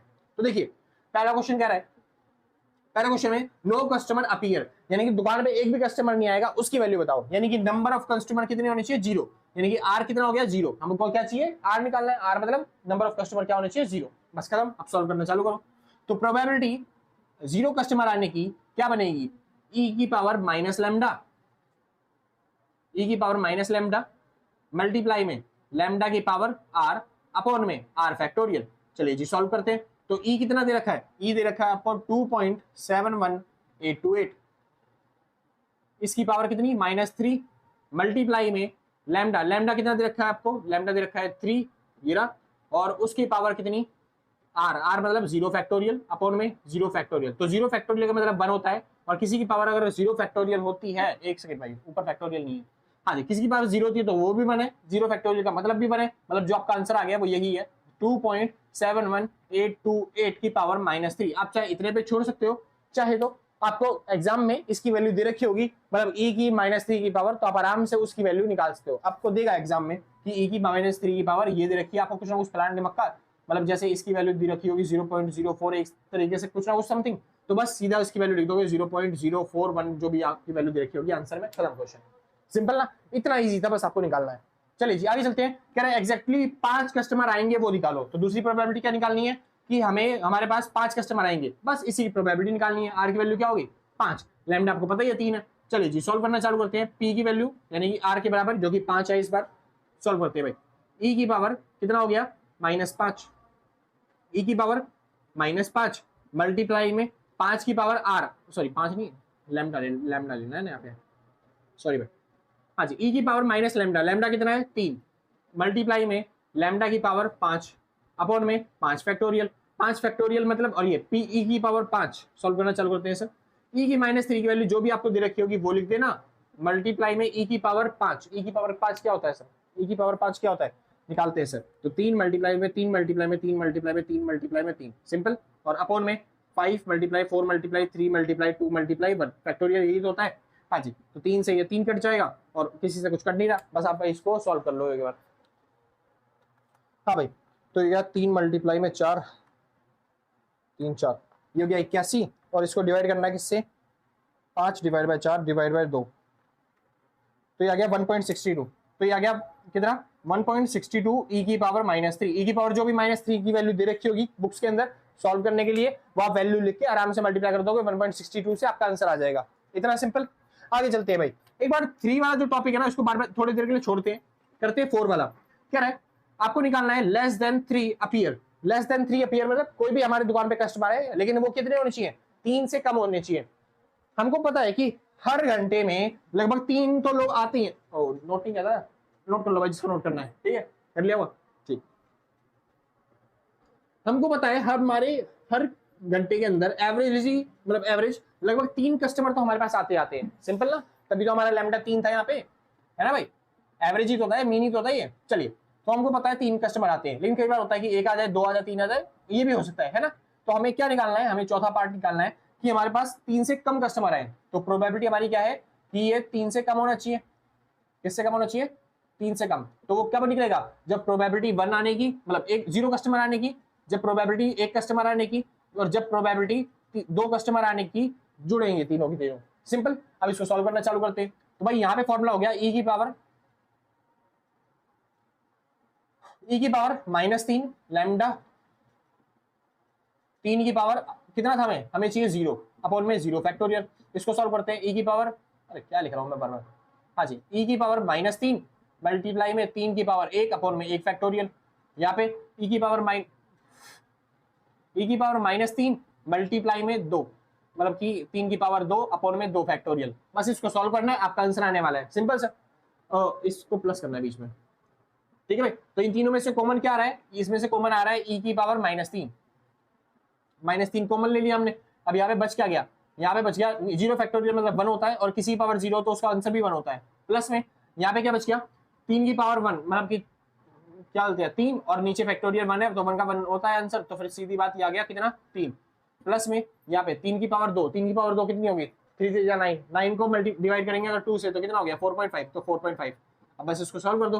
3 4 5 6, 4 4 4 3 7 7 और 4 1 8, मतलब 8.5। तो e की पावर -3 मल्टीप्लाई में 8.5, ठीक है भाई। e की पावर -3 आपको एग्जाम में दे रखी हो भाई, ये फिक्स है कि वो देगा ही देगा इसकी वैल्यू। सिंपल। तो आप आराम से सॉल्व करके निकाल सकते हो। अगर ना दे तो तब तब क्या करें सर? तब वही तरीका है सर, e की पावर -3 निकाल देगा। क्या? लोग और एंटी लोग लगाने वाला। पहले आप, क्योंकि आप निकालना चाहते हो ना इसकी वैल्यू, तो पहली साइड दोनों साइड लोग लगाएंगे। मान लेते हैं इसकी पावर हमने निकालनी है, जिसको हमने p मान लिया, तो दोनों साइड लोग लगाओ, ठीक है भाई। तो ये हो गया लोग e की पावर -3, और लोग रखते साथ ही क्या आ जाएगा? आगे आ जाएगा। और फिर उसके बाद आपको लगाना पड़ेगा एंटी लोग, तो p एंटी लोग, ठीक है भाई। और चलते हाँ ठीक है, एंटी लोग -3 से मल्टीप्लाई, उसके बाद लोग e की पावर कितनी है आपके पास? दे रखी है कितनी? 2.71828। Simple sir. तो जब आप इसको सॉल्व करोगे ना, मतलब पहले लोग निकालना है इसका, उसके बाद जो आंसर आएगा उसको मल्टीप्लाई करना है -3 से, फिर जो आंसर आएगा उसका एंटी लोग निकाल देना है, तब आपकी वो वैल्यू आएगी जो आपको चाहिए, और वो वैल्यू यहाँ पे पुट करोगे। तो मतलब सीधी बात, अगर आपको नहीं दे रखी मतलब कि उसकी वैल्यू ई की वैल्यू, तो फिर आपको लोगों ने डाल के निकालना पड़ेगा। और भाई ई की वैल्यू देते ही है एग्जाम में, पक्की बात है, ठीक है भाई। आगे चलते हैं। आपने सॉल्व कर लिया सर, एक बार वापस करते हैं सर तीसरा क्वेश्चन जो छूट गया था आपका। देखो कितना ईजी है। क्या है? आपको वैल्यू निकालनी है, प्रोबेबिलिटी निकालनी है किसकी? 3 और मोर कस्टमर अपीयर, 3 और 3 से ज्यादा कस्टमर आने चाहिए दुकान पे। अब 3 और 3 से ज्यादा कस्टमर आने चाहिए, तो मतलब क्या है इसका? 3 कस्टमर भी आ सकते हैं, 4 भी आ सकते हैं, 5 भी आ सकते हैं, 6 भी, 7 भी, 8 भी, 9 भी, 10 भी, 11 भी, 12 भी, 13 भी, 14 15 16, हजारों करोड़ों, कितने भी आ सकते हैं कस्टमर। तो कितने भी कस्टमर आ सकते हैं। सिंपल ना। तो इतनी सबकी प्रोबेबिलिटी तो निकाल नहीं पाऊंगा मैं। तो सीधी बात, प्रोबेबिलिटी मतलब कस्टमर का आना, मतलब प्रोबेबिलिटी आना, प्रोबेबिलिटी ना आना, दोनों का सम किसके बराबर होता है? 1 के बराबर होता है। तो बस हमको क्या करना है, हमको जो प्रोबेबिलिटी निकालनी है वो किसकी निकालनी है? प्रोबेबिलिटी निकालनी है कि प्रोबेबिलिटी ज्यादा आना चाहिए कस्टमर 3 से, है ना। तो क्या करें हम, कैसे निकालेंगे? 1 से माइनस कर देंगे प्रोबेबिलिटी 0 कस्टमर आने की, प्लस में प्रोबेबिलिटी 1 कस्टमर आने की, और प्लस में प्रोबेबिलिटी 2 कस्टमर आने की, ठीक है। 3 से कम, मतलब 3 से कम कस्टमर जो आएंगे उनकी प्रोबेबिलिटी को 1 में से माइनस कर दो बस खाली। तो बस 1 में से माइनस करेंगे, जो भी इसकी प्रोबेबिलिटी आएगी, यानी e की पावर -3 मल्टीप्लाई में 8.5 की जो प्रोबेबिलिटी आएगी उसको माइनस कर देंगे, आपका सवाल खत्म हो जाएगा। Simple sir. बस आपको क्या चाहिए होता है यहाँ पे? बस आपको लैम्डा चाहिए होता है। लैम्डा देने के बाद आप सब चीज निकाल सकते हो, और यहाँ पे आपकी प्रोबेबिलिटी आ गई, फिर तो आप मीन मीडियन मोड जो भी आपको क्वेश्चन वाला बोले आप निकाल पाओगे आराम से, ठीक है। अच्छा, एक बार क्वेश्चन करवा देता हूँ आपको मीन मीडियन मोड वाला, क्योंकि पिछले वाले टॉपिक में भी ठीक से मीन मीडियन मोड नहीं निकाला था, इस वाले में भी निकालूंगा, तो फिर आप बोल दोगे भैया मीन मीडियन मोड तो सिखाया नहीं, बस खाली प्रोबेबिलिटी निकालना सिखा दिया। तो एक बार निकालते हैं, क्वेश्चन लेते हैं मीन मीडियन मोड निकालना प्रोबेबिलिटी मतलब पॉइजन डिस्ट्रीब्यूशन से। सिंपल। चलिए जी, इसको नोट कर लो फटाफट से, जिसको नोट करना है, फिर आगे चलते हैं। हाँ भाई श्योर है। चलिए भाई चालू करते हैं सर। इस बार क्वेश्चन आता है, देखिए ध्यान से। क्वेश्चन क्या है? If one house in 1000 has a fire in A district per year, मतलब कि 1000 घर में से एक घर के अंदर एक साल में क्या लग जाती है, आग लग जाती है। ठीक है, कह रहा है what is the probability that exactly 5 houses will have the fire during the year if there are 2000 houses. अगर वहां पे 2000 घर हो तो फिर उनमें से कितने घरों में जो है वो 5 घरों में आग लग जाएगी, उसकी प्रोबेबिलिटी क्या है। सिंपल। सबसे पहले सर हमको प्रोबेबिलिटी निकालने के लिए हमें आर पता होना चाहिए। आर मतलब क्या है, आपको 5 घर की प्रोबेबिलिटी निकालनी है कि 5 घर में आग लगेगी, उसकी प्रोबेबिलिटी बताओ। जो कि कैसे निकलेगी भाई, आपको उसका पॉइजन डिस्ट्रीब्यूशन का फॉर्मूला लगाना है, जो कि कौन सा है, ई की पावर माइनस लैम्डा और मल्टीप्लाई में लैम्डा की पावर आर अपॉन में आर फैक्टोरियल। अब बस आपको आर की वैल्यू तो पता है 5, बस आपको लैम्डा की वैल्यू निकालनी है। लैम्डा मतलब क्या होता है, लैम्डा मतलब होता है एवरेज यानी कि मीन। ठीक है, और मीन निकालना है तो उसके लिए प्रोबेबिलिटी निकालनी पड़ेगी उसकी। तो भाई एवरेज कैसे निकलेगा, सोचिए ध्यान से। वो कह रहा है कि जो प्रोबेबिलिटी है कि एक घर में आग लगती है हर 1000 घर में से। सिंपल। तो 2000 घर में आग लगने की प्रोबेबिलिटी क्या होगी, तो 2000 घर में आग लगने की प्रोबेबिलिटी हो जाएगी 2। ठीक है, कि अगर घर 2000 है वहां पे तो 2000 घर में आग लगने की प्रोबेबिलिटी क्या निकलेगी, 2। यानी कि ये बन गया आपका क्या, लैम्डा। और लैम्डा बनते के साथ ही आप आराम से निकाल सकते हो जो भी चीज आपको निकालनी है, क्योंकि आपको लैम्डा मिल चुका है। ई की वैल्यू आपको पता ही है 27182 होती है, आप आराम से निकालिए प्रोबेबिलिटी। तो बस फॉर्मूला लगाएंगे, ई की पावर कितनी माइनस का 2 मल्टीप्लाई में 2 की पावर कितनी 5 अपॉन में 5 फैक्टोरियल। अब बस इसको सॉल्व करना है और आराम से आपका आंसर आ जाएगा। 2 की पावर 5 हो गया भाई, 2 टू 4 4 टू 8 8 टू 16 एक सही। हाँ जी, ई की पावर -2 ई की पावर -2 मल्टीप्लाई में 2 टू 4 4 टू 8 8 टू 16 16 टू 32। तो ये गया ई की पावर 5 कितना 32। ठीक है भाई, और नीचे आ गया 5 फैक्टोरियल। 5 फैक्टोरियल मतलब 5 मल्टीप्लाई में 4 मल्टीप्लाई में 3 मल्टीप्लाई में 2 मल्टीप्लाई में 1। अब 5 से काटेंगे ये 7 पे हो गया, तो ये इसको सॉल्व कर लेंगे एक बार। तो ये आ गया कितना 7 मल्टीप्लाई में 4 सॉरी 7 डिवाइड में, एक बार ई की वैल्यू देख लेता हूँ भाई एग्जैक्ट, ताकि आपको एग्जैक्ट निकाल पाऊँ। ठीक है, हाँ भाई शुक्र है। तो भाई ई की -2 की वैल्यू दे रखी है, आपके एग्जाम्स में भी दे रखी होगी, और अगर ना दे रखी है तो आपको बस इतना भी छोड़ के आ जाना है। ठीक है भाई, चलिए तो यहाँ पे दे रखा है 0.135335, बस इसको मल्टीप्लाई करना है 7 से और डिवाइड करना है 432 से। ठीक है भाई, क्योंकि 1 की वैल्यू तो कुछ नहीं आएगी ना। चलिए जी सॉल्व करते हैं फटाफट से। तो 0.1335 मल्टीप्लाई बाय 7 और divide by 4 divide by 3 divide by 2।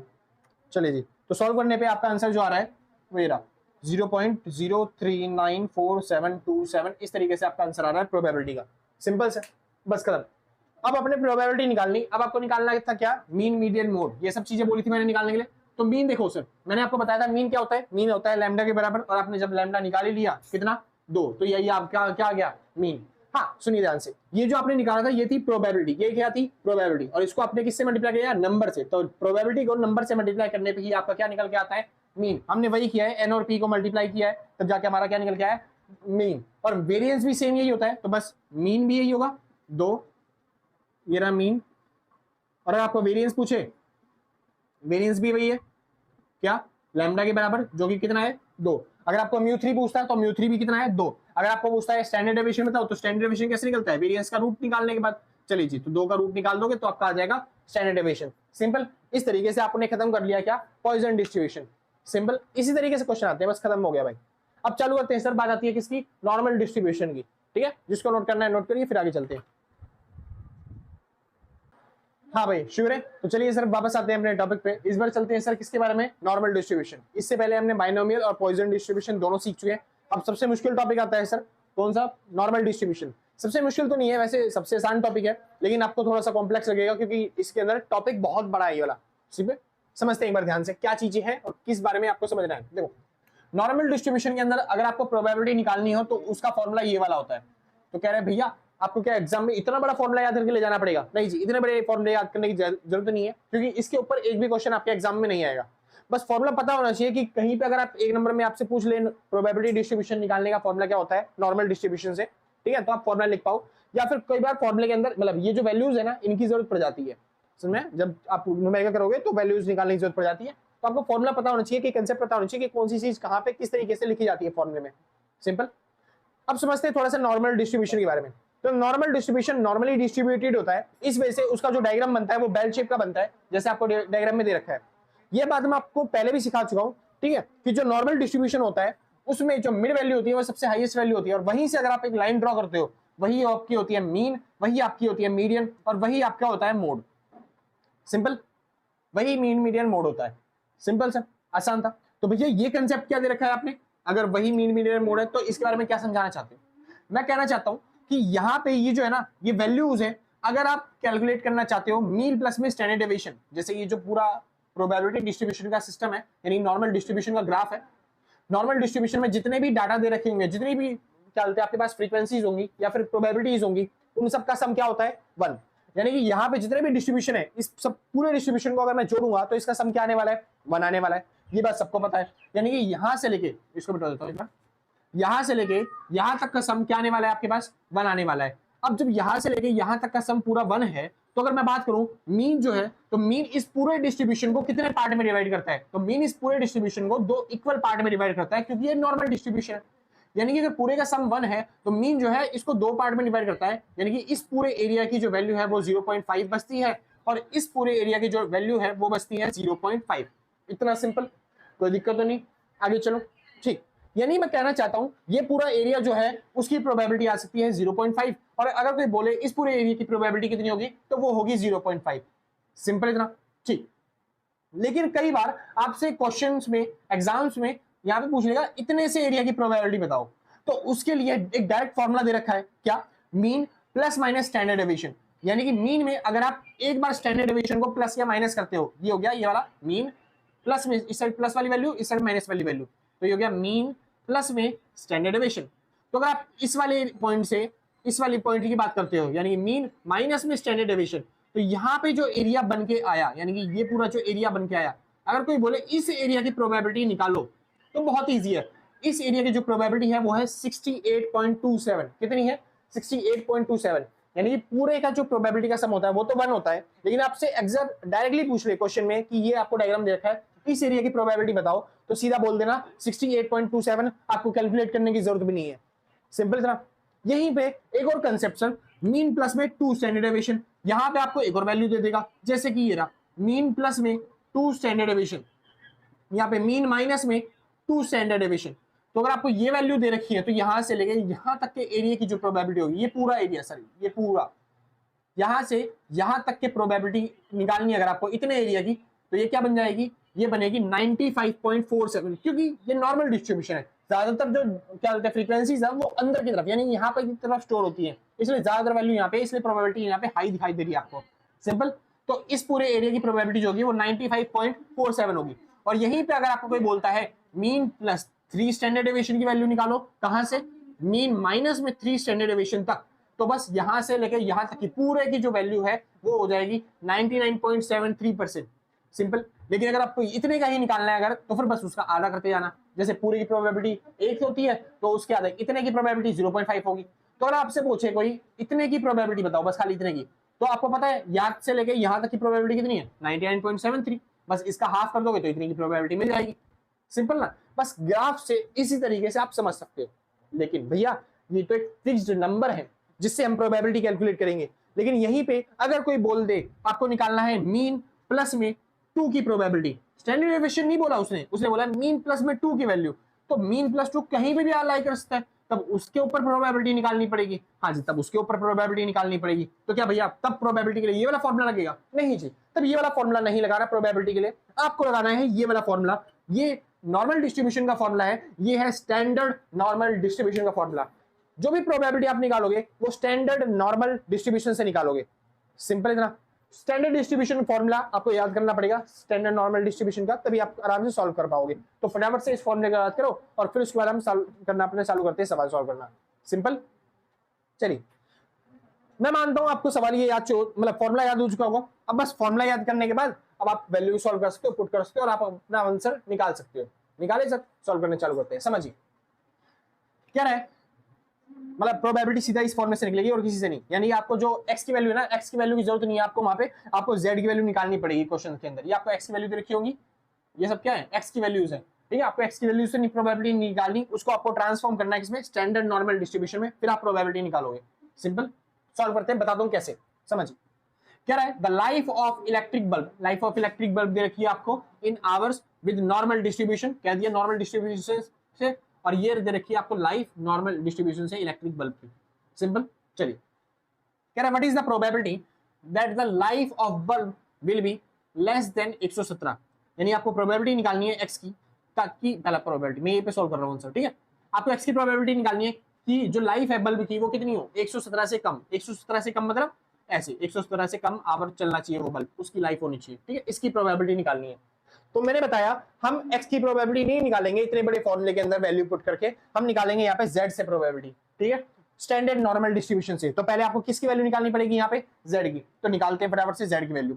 अब भैया जेड की वैल्यू निकालने के लिए आपको चाहिए एक्स माइनस में मीन अपॉन में स्टैंडर्ड डेविएशन, एक्स माइनस में मीन अपॉन में स्टैंडर्ड डेविएशन।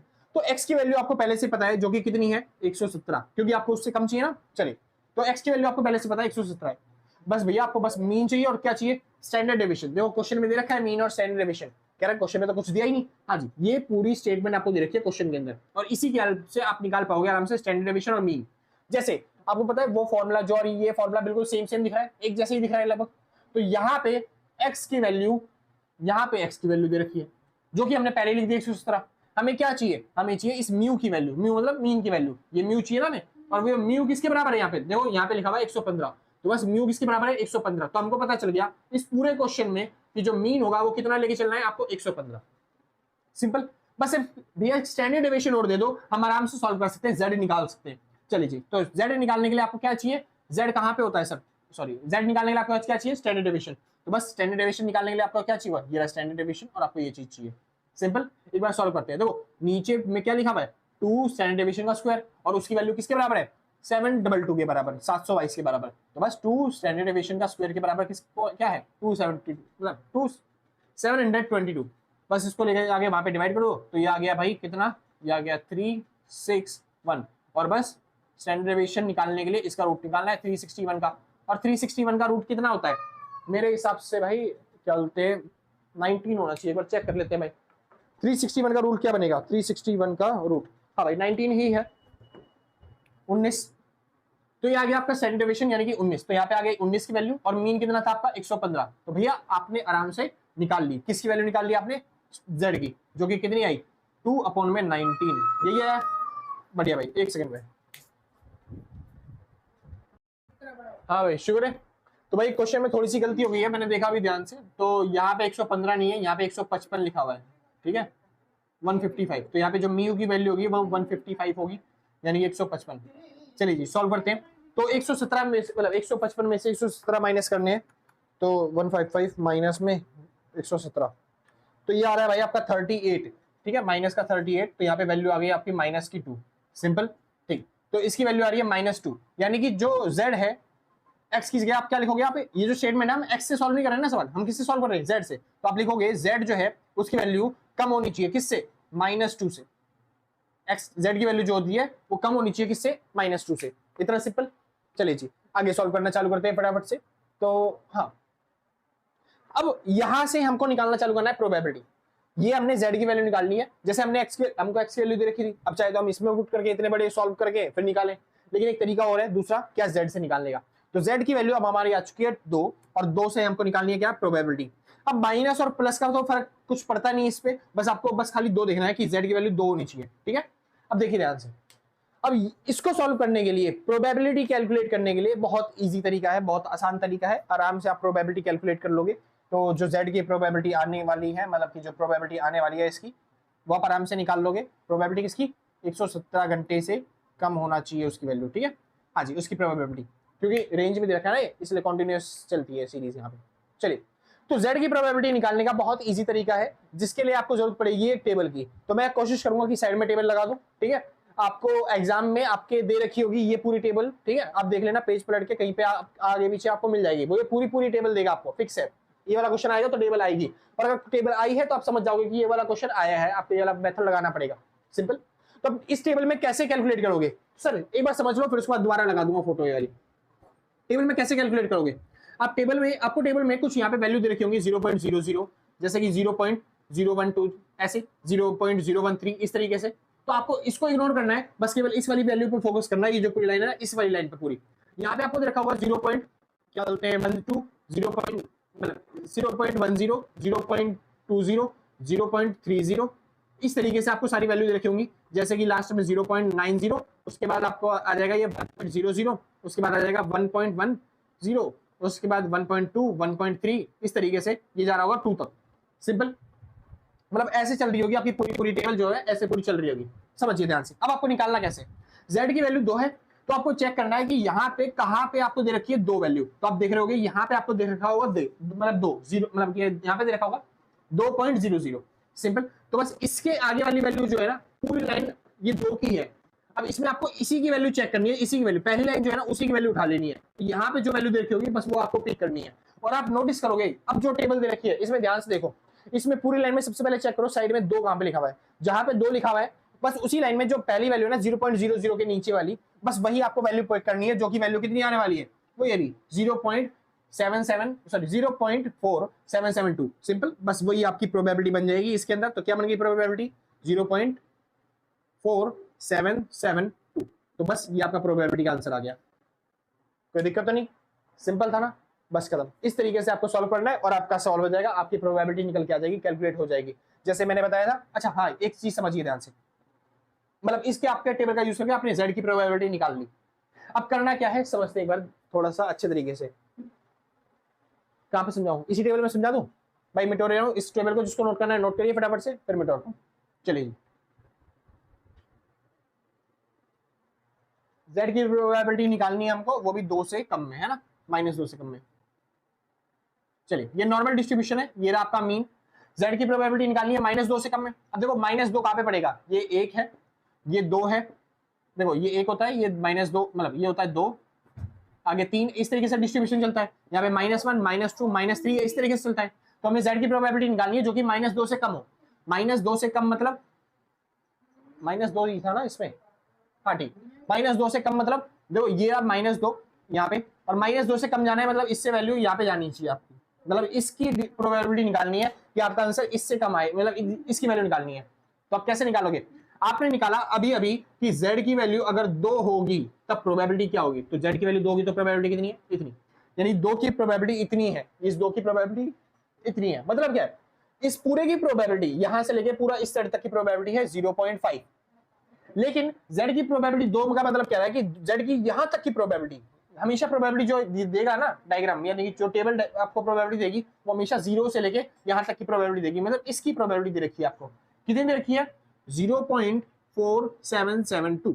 अब खुद सोचो, इस पूरे की प्रोबेबिलिटी 0.5 है, मतलब मैं क्या कह रहा हूं, मैं कह रहा हूं कि इतने की प्रोबेबिलिटी है 0.5, इसमें से ये जो इतना सा एरिया है इसकी प्रोबेबिलिटी है 0.4772, लेकिन हमको निकालनी क्या है 2 से कम की प्रोबेबिलिटी, यानी इसकी प्रोबेबिलिटी। तो करना क्या पड़ेगा, 0.5 में से आपको ये वाली वैल्यू माइनस करनी है। तो बस प्रोबेबिलिटी आप निकाल रहे हो किसकी, इवेंट के होने की, और जो कि 117 घंटे से वो कम चलेगा, है ना, कि जो आपका बल्ब है वो कम चलेगा किससे, 117 आवर से। तो वो कैसे निकलेगी, 0.5 में से आपको माइनस करना पड़ेगा 0.4472। बस इसको सॉल्व करते ही आपका आंसर सॉल्व और खत्म क्वेश्चन। तो 0.5 माइनस में 0.4472, एक सेकंड 0.44 था, 0.77 था, सॉरी भाई 0.77 है यहाँ पे 0.477।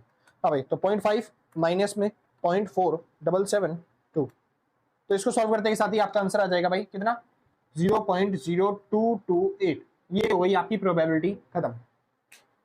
सिंपल सर, जिसको समझ में आया बहुत अच्छी बात है, जिसको समझ में नहीं आया कोई बात नहीं, क्योंकि इसके अंदर 2 पार्ट और है, 2 पार्ट और करते के साथ ही आपको पूरा अच्छे तरीके से समझ में आ जाएगा सारी चीजें। तो एक बार वो चलते हैं, जिसको नोट करना है नोट करिए, फिर उसके बाद आगे चलते हैं। हाँ भाई शुक्र है। तो भाई बैटरी थोड़ी सी कम है, 10% बची है, तो इसलिए फटाफट से सॉल्व करते हैं इस सवाल को। क्या रहा है भाई, इस बार प्रोबेबिलिटी निकालनी है आपकी क्या, कि ये जो वैल्यू है, मतलब जो बल्ब है आपका वो 193 घंटे से ज्यादा चले। सिंपल। अब देखिए हमें x की वैल्यू 193 रखनी है, तो हम इसमें रख के तो पुट कर नहीं सकते, हमको क्या रखना पड़ेगा, इसमें वैल्यू रखनी पड़ेगी और z की वैल्यू निकालनी पड़ेगी। तो जी z की वैल्यू निकालते हैं फटाफट से। फॉर्मूला क्या है, x माइनस में मीन अपॉन में स्टैंडर्ड डेविएशन। सिंपल इतना। चलिए जी, x की वैल्यू आपको कितनी दे रखी है 193 घंटे, तो बस 193 यहाँ पे पुट कर दो। माइनस में मीन कितना दे रखा है, तो भाई आपने पहले ही डिसाइड किया था मीन कितना है 155। अपॉन में आपको क्या चाहिए, स्टैंडर्ड डेविएशन। अब स्टैंडर्ड डेविएशन तो हमको दिया नहीं है, तो हम स्टैंडर्ड डेविएशन कैसे निकालेंगे सर, इससे कंपेयर करके, क्योंकि हमको पता है 2 स्टैंडर्ड डेविएशन का स्क्वायर की वैल्यू दे रखी है यहाँ पे 722। अब इसको सॉल्व कर लेते हैं, तो स्टैंडर्ड डेविएशन के स्क्वायर की वैल्यू आ गई 361 और स्टैंडर्ड डेविएशन यहाँ से आपका निकल गया अंडर द रूट 361 जो कि होता है 91, सॉरी 19 सिंपल सर। तो स्टैंडर्ड डेविएशन आपने निकाल लिया 19। अब इसकी वैल्यू पुट करके सॉल्व करते हैं, तो 193 में से 155 गया तो कितना बच गया, ये बचेगा 43, 43 में से 5 और चले गए, 43 में से 5 गए तो बचेगा 38, तो ये हो गया 38 अपॉन में 19 और ये कट के कितना आ गया 2। सिंपल इतना, आपने क्या निकाल ली, z की वैल्यू 2।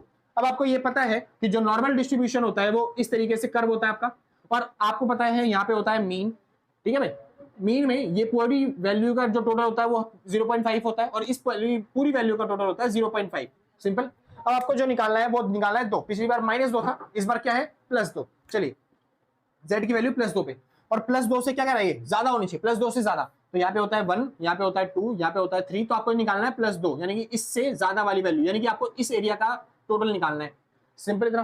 तो इस एरिया का टोटल कैसे निकलेगा, मैंने आपको अभी भी समझाया, यहां से यहां तक का टोटल कितना है 0.5 बताया ना, ये पूरे का एरिया का कितना टोटल है 0.5। तो इसमें से मैं इतने एरिया का टोटल माइनस कर दूं, यानी कि इतने एरिया का टोटल जो है वो माइनस कर दूं, तो आपका आंसर आ जाएगा। सिंपल ना, तो आपका आंसर आ जाएगा इस पूरे का टोटल करके। और वो कैसे निकलेगा इस पूरे का टोटल, वो आप निकालोगे टेबल की हेल्प से, जो टेबल दे रखी है आपको 0.00 करके, और यहाँ पे 0.1, 0.2, 0.3 ऐसे करते करते 1 तक 2 तक ऐसे जा रही है वो पूरी टेबल उस हेल्प से। तो बस आपको क्या निकालना है, z की वैल्यू 2 चाहिए है, तो z की वैल्यू जहां पे आपको देखी 2 है, मतलब 2.00, बस उसी के आगे जो पहली वैल्यू दे रखी है आपको बस वही पिक कर लेना। मैंने वही पिक कर रखी है पहले से ही, तो मैंने कहा लिखी है यार, मिटो दी क्या, हाँ भाई ये रही।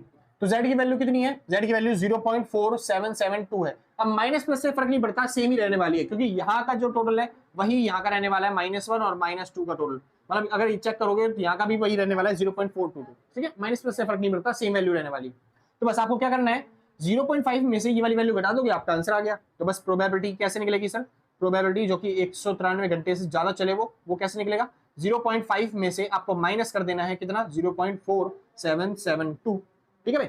चलिए सॉल्व करना चालू करते हैं फटाफट से। तो ये आ गया कितना 0.5 माइनस में 0.4772, ठीक है।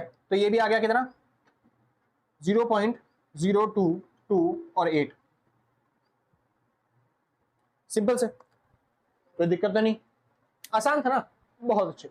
अब एक और लास्ट क्वेश्चन करते हैं और आपका टॉपिक खत्म। कह रहा है बिटवीन 117 घंटे से लेके 193 घंटे तक वो बल्ब जो है वो चलना चाहिए, उसकी प्रोबेबिलिटी बताओ, उसकी प्रोबेबिलिटी निकाले सर।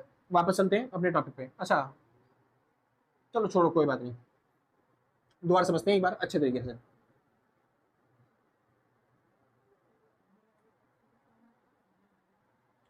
हाँ जी, तो इस बार आपको जो प्रोबेबिलिटी निकालनी है वो निकालनी है कि जो हमारा बल्ब है वो 176 कह रहा हूं 117 से ज्यादा चलना चाहिए। हाँ 117 घंटे से ज्यादा चलना चाहिए और 193 से कम चलना चाहिए।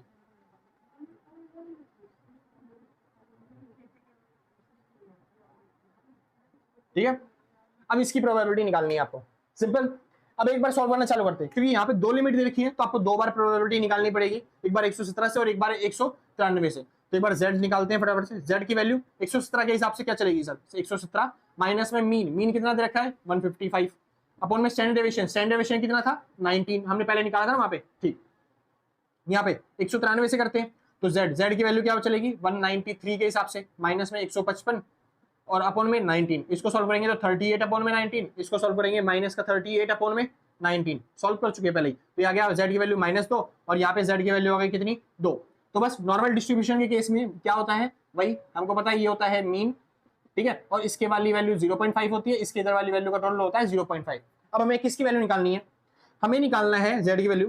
देखो 117 की जगह क्या आ गया -2, यानी -2 से बड़ी हो प्रोबेबिलिटी हमारी z की और 2 से क्या हो छोटी हो, जैसे क्वेश्चन में दे रखा है 2 से क्या हो छोटी हो।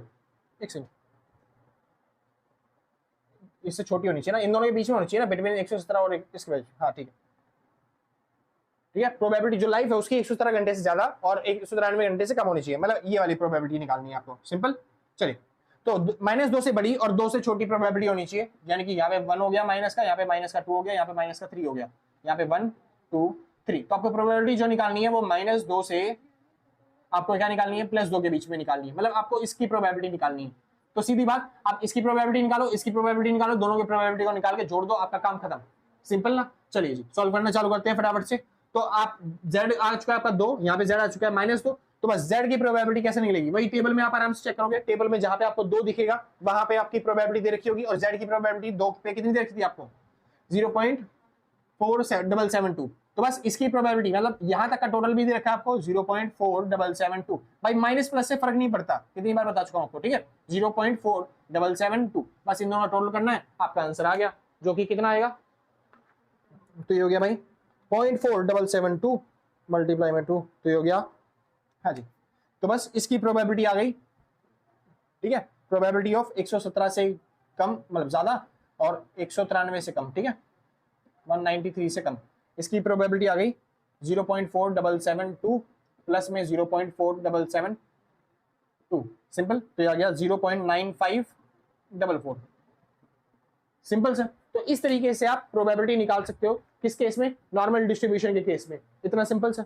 तो मैंने तो इस बार यहाँ पे दिया था ये वाली वैल्यू, कई बार आपको स्टेटमेंट बना के दे सकता है यहाँ पे, क्योंकि आपको बस 3 चीजें चाहिए होती है, मीन, स्टैंडर्ड डेविएशन और जिस चीज की आपको प्रोबेबिलिटी निकालनी है, ठीक है, वो एक रेंज में देगा हमेशा, ठीक है। तो यहाँ पे आपको मीन, स्टैंडर्ड डेविएशन, बस आपको 2 चीजें चाहिए, बाकी रेंज तो निकालने के लिए देगी।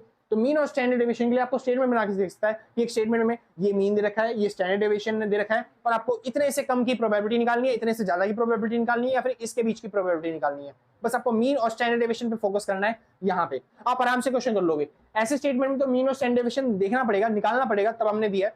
लेकिन अगर आपको मीन और स्टैंडर्ड डेविएशन क्वेश्चन में देगा, एवरेज के नाम से होगा मीन, और जो स्टैंडर्ड डेविएशन होगा वो सामने से दे देगा आपको, ठीक है भाई।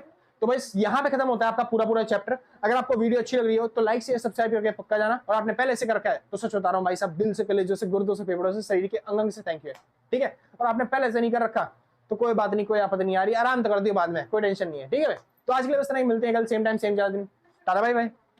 अच्छा हाँ, एक चीज और, अगर किसी को नोट्स परचेज करने हैं तो इस नंबर पे कांटेक्ट करके नोट्स परचेज कर सकते हो। जो भी मिनिमम अमाउंट होगा वो व्हाट्सएप पे पेमेंट करने के बाद आप आराम से नोट्स परचेज कर लोगे, सिंपल। तो आज के लिए बस नहीं, मिलते हैं कल सेम टाइम सेम दिन, टाटा बाय बाय।